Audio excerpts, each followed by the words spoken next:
नमस्कार. Good morning students. मी राजेंद्र पाटील, इंग्रजी विषय शिक्षक, इयत्ता 10वी.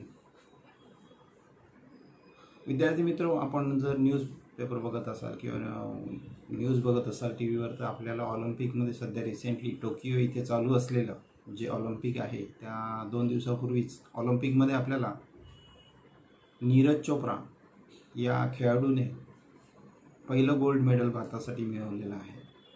आणि वैयक्तिक स्पर्धेमध्ये असं पदक मिळवणारा तो 121 वर्षानंतर पहिला खेळाडू ठरलेला आहे.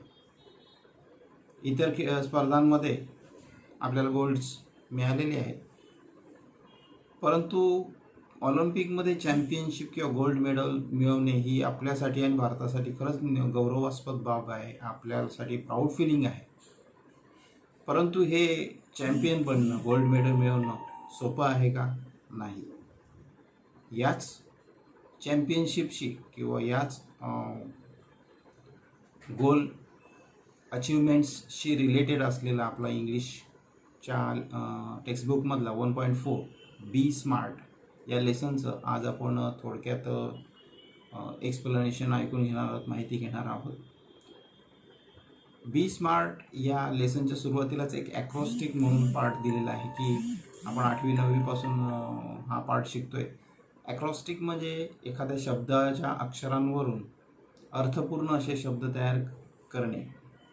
आता या लेसनचं टायटल आहे बी स्मार्ट, आणि स्मार्ट हा शब्द कॅपिटल लेटर्समध्ये लिहिलेला आहे. व्याकरणाच्या दृष्टिकोनातून असं लिहिलं जात नाही एखादं वाक्य लिहिताना, परंतु हा कॅपिटल लेटर्स दिला याचा अर्थ त्याचं ॲक्रोस्टिकमध्ये तो दिले गेलेला आहे. सुरुवातीलाच इथे या पॅसेजमध्ये म्हटलं जातं आहे की champions aren't made in gyms, they are something within themselves, the deep insight, the desire, the dream and the dedication. म्हणजे चॅम्पियन्स जे आहेत, अचिव्हमेंट करणारे जे श्रेष्ठ सक्सेसफुल पीपल आहेत, ते जिम्समध्ये तयार होत नाहीत, तर त्यांना खूप त्यांच्यामध्येच काही क्षमता असतात, काही वेगळे इतर गुण असतात की ज्याच्यावर ते काम करून सक्सेस अचीव करत असतात, चॅम्पियन बनत असतात. या पॅसेजमध्ये आपल्याला जो नॅरेटर आहे, रायटर आहे, तो काय म्हणतोय की जर तुम्हाला असं चॅम्पियन व्हायचं आहे तर एक सोपा फॉर्म्युला त्यांनी सजेस्ट केला आहे, आणि जो स्मार्ट या शब्दावरून तयार झालेला आहे. स्मार्ट या शब्दाचं जर वेगवेगळ्या अक्षरांपासून जर काही शब्द घेतले 5, तर 5 स्टेप ॲप्रोच त्यांनी सजेस्ट केलेला आहे की तुम्ही ह्या 5 स्टेप्स ॲप्रोचला फॉलो करा and you will be successful, you will be champion, असं त्यांचं म्हणणं आहे. या स्मार्ट या शब्दापासून 5 जी लेटर्स आहेत, पहिलं आहे एस. एसवरून स्पेसिफिक. स्पेसिफिक म्हणजे ज्याला अचिव्हमेंट प्राप्त करायचे, सक्सेस व्हायचं आहे, त्यांनी आपल्यातले गुण आणि ॲबिलिटीज बघून, स्किल बघून त्यांनी जे योग्य असं क्षेत्र निवडायचं आहे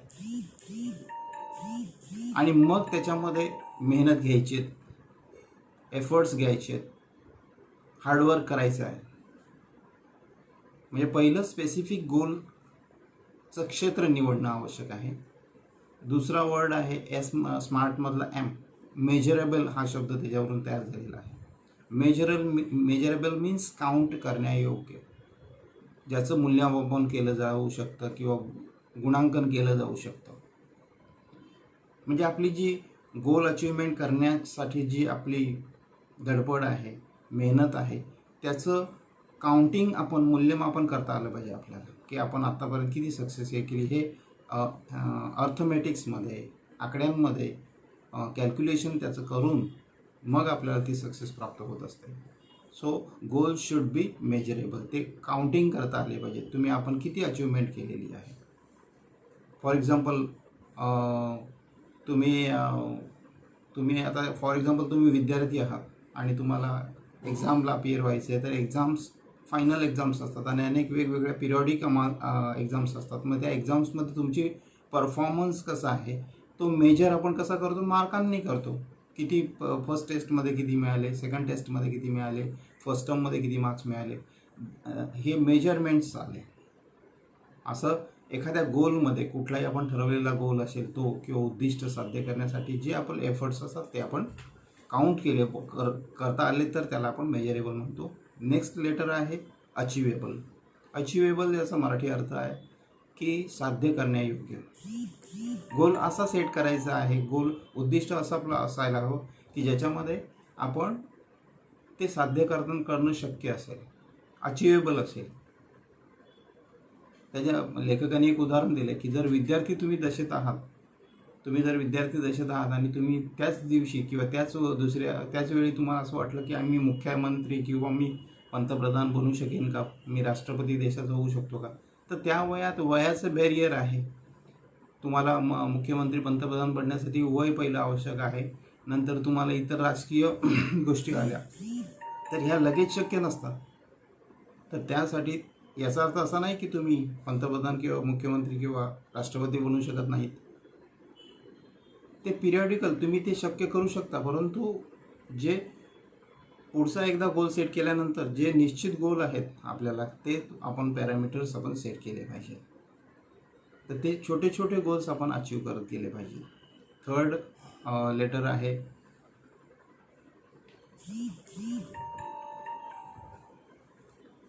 आर मीन्स रिअलिस्टिक. आता रिअलिस्टिक मीन्स जे वास्तवाशी धरून आहे, दिवा स्वप्न नाही आहे, हवेत गप्पा गोष्टी करायच्या नाही आहेत असं स्वप्न की जे रिॲलिटीशी निगडीत आहे, वास्तवाशी धरून आहे, अशा प्रकारची स्वप्न आपल्याला हवी. लास्ट वन लेटर जे आहे ते टाईम बाउंड आहे. टाईम बाउंड मीन्स वेळेत पूर्ण करता आलं पाहिजे किंवा वेळ मर्यादा जी ठरवलेली आहे त्या वेळेत आपण ती उद्दिष्ट साध्य केली पाहिजेत. टाईम बाउंड म्हणजे त्यावेळेत ते उद्दिष्ट साध्य झालंच पाहिजे. फॉर एक्झाम्पल समजा एखादा अधिकारी बनायचं आहे, IAS अधिकारी व्हायचं असेल किंवा UPSCमध्ये क्रॅक करायचं असेल किंवा अजून तर कॉम्पिटिटिव्ह एक्झाम्समध्ये पुढे जायचं असेल किंवा साधी आपली एक्झाम जरी असली तरीसुद्धा तुम्हाला काय करायचं आहे की काही पिरियॉडिकल असे गोल सेट करून पुढे जायचं आहे की ह्या वेळेत मला हे साध्य झालं पाहिजे. तुम्हाला विद्यार्थी आहात, तुम्ही फायनल एक्झामपर्यंत हे तुम्हाला अचिव्हमेंट करायचे की मला 90% मिळवायचे आहेत मार्क्स.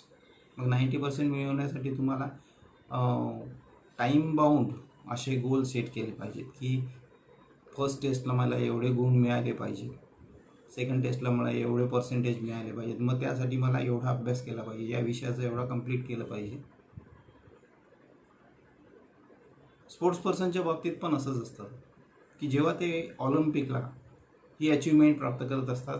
उदाहरण आपण नीरज चोप्राचं घेतलेलं आहे, इतर कोणाचाही तुम्ही घेऊ शकता की त्यांनी 87.58 मीटर्स भाला फेकलेला आहे आणि ही अचिव्हमेंट करणारा म्हणजे याचा अर्थ काय झालं की त्यांनी 21ला जे आपलं ऑलिम्पिक आहे या ऑलिम्पिकच्या अगोदर त्यांनी काय मेजर केलं असेल का, टाईम बाउंड काय ठेवलं असेल की 2020पर्यंत मला 87 मीटर भाला फेकता आला पाहिजे. त्यांनी अभ्यास काय केला की मागच्या ऑलिम्पिकमधलं गोल्ड मेडलिस्टचं लॉंग डिस्टन्स किती जास्तीत जास्त तेवढं मला 20पर्यंत मेजर करायचं, कंप्लीट करायचं आहे. तर हे टप्प्याटप्प्याने टाईम बाउंडने त्यांनी शक्य झालं.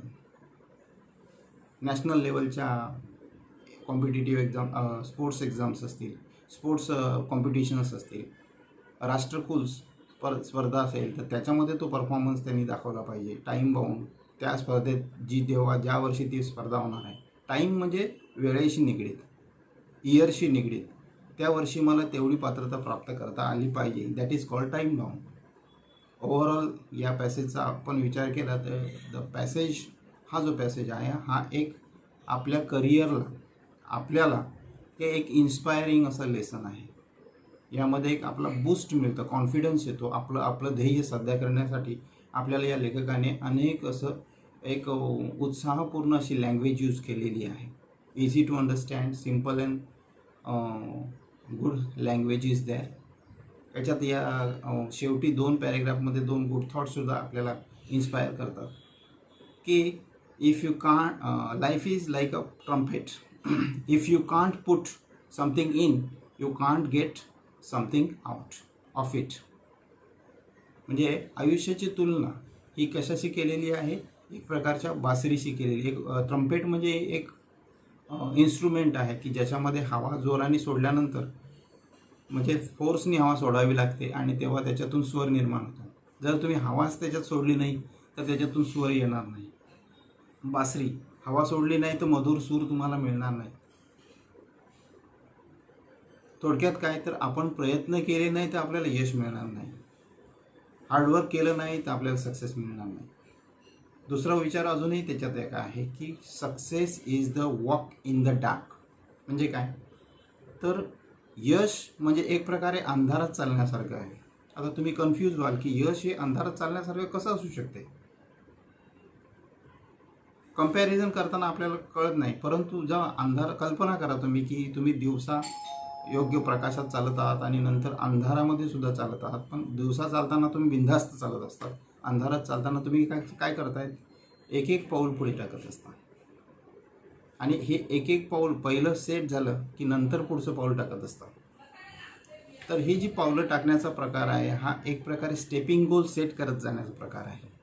जेव्हा तुम्ही पहिलं पाऊल दुसरं व्यवस्थित टाकता तेव्हा तुम्हाला पुढच्या पावलावर निश्चिंतपणे जाता येतं, बिनधास्तपणे तुम्ही पुढे जाऊ शकता. आणि हे स्टेपिंग गोल्स आहेत, जसं एक एक पायरी वर चढत आपण जाण्यासारखं आहे की पहिला गोल सेट झाला मग दॅट इज कॉल्ड अंधारात चालण्यासारखं आहे. Understand the paragraph. व्यवस्थित डिटेल्समध्ये याचं काही जे वर्कशॉप आहे, ॲक्टिव्हिटीज आहेत, क्वेश्चन्स आहेत आणि पॅरेग्राफशी रिलेटेड जे काही अभ्यासाचा पार्ट आहे तो याच्या पुढील पार्टमध्ये व्हिडिओमध्ये तुम्हाला दिला जाईल. Okay, all the best. Thank you.